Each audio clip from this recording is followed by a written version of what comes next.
Eesti Sotsiaaltöö Assotsiatsioon tegutseb sotsiaalvaldkonna kutseandjana aastast 2013. Kutse taotlemine on protsess, mille käigus hinnatakse kutse taotleja kompetentsuse vastavust kutsestandardis toodud nõuetele ning mille tulemusena väljastatakse taotlejale kutsetunnistus.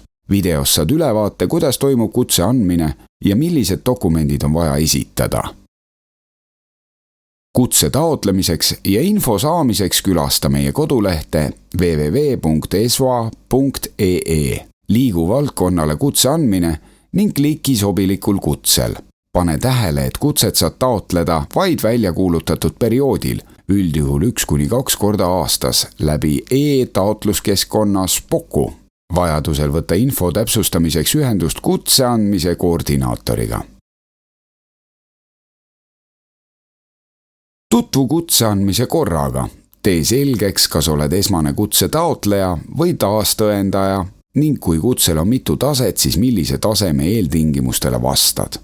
Kui mõni nõutud eeltingimus ei ole täidetud, siis tutvu varasemate õpingute ja töökogemuste arvestamise ehk võta korraga, et oma varasemaid õpinguid ja või töökogemust kutse taotlemisel kasutada. Hindamisstandardist leiad info, kuidas toimub kutse taotleja hindamine.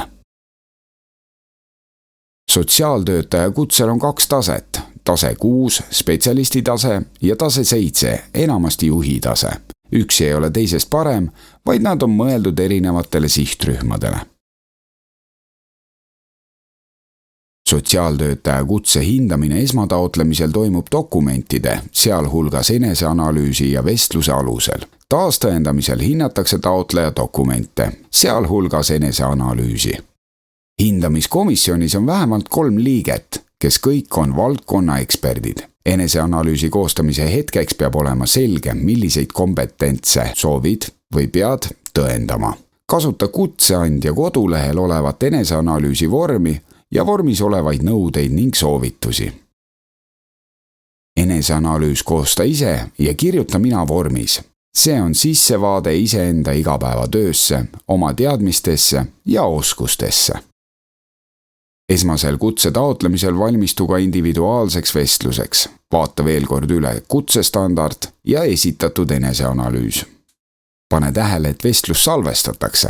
See kaitseb mõlemaid osapooli hilisemate pretensioonide korral.